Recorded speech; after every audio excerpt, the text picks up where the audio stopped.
साधारणतः पिता मध्य निम्ब एभली एक गछ जार कि पत्र हेउ किंबा छाल हेउ किंबा तार फूल को समस्ते व्यवहार करिथांती एवं यह सबु रोग दूर करिबारे सहायक होइथाय। लिंब पत्र समस्त प्रकार समस्या को सहजरे समाधान करिथाय। यह पाटी को पिता लागिथाय सत किंतु देह पई यह अत्यंत स्वास्थ्यकर होइथाय। तेबे चलंतु जानिबा निम्ब पत्र बा फूलर औषधीय गुण संपर्क रे। निम गछर कळ पत्र रस किंबा पत्र को सकाळू खाली पेटरे चोबाई खाइले ब्लड सुगर नियंत्रण होइथाय। सेबली पेट संबंधी कोनोसी रोग देखा जाउथिले निम पत्र एवं हळदी को बाटी सोरिष तेल रे मिसाई पेटरे लगाइले उपशम मिलिथाय। निम पत्र को पानी रे फुटाई से पानी रे मुंड धोइले रूपी कमिबा सहित चुट्टी छड़िबा मध्ये बंद हो जाइथाय। आधा चामच निम पत्र रस रे 1 चामच महू मिसाई पीले जंडिस रोग दूर होइथाय।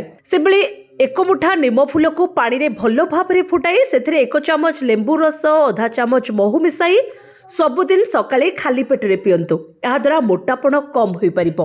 कळ निम पत्र एवं फूल को चोबाइबा द्वारा पेटरू कुर्मी मध्ये दूर होइथाय। सेबले निम्बपत्र रोग प्रतिरोधक शक्ति वृद्धि करिथाय। तेणु कैंसर रोगी यह खूब उपकारी अटे। निम्ब खाइले कैंसर रोगी शरीर में कोष विभाजन कम होइथाय जहाँ केमोथेरापी रे सहाय्य करिथाय।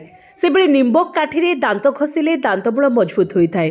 जदि आपणक मुहरे व्रण समस्या रही तेबे निम्बपत्र बाटी मुहरे लगांतु। एथिरे थिबा जीवाणुरोधी गुण व्रण भल करिथाय। सेथिकि नुहे एथिरे थिबा एंटीऑक्सीडेंट गुण मुहर कला दाग को मध्य भल करिथाय।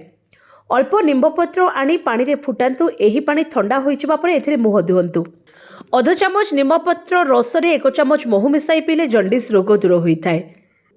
सेबले निम्ब पत्र हेउ किंबा फूल सेथिरे प्रचुर मात्रा रे प्रोटीन फैट कैल्शियम एवं अमीनो एसिड रहिछि जहाँ शरीर रे पाचन प्रक्रिया को नियंत्रण करिथाय।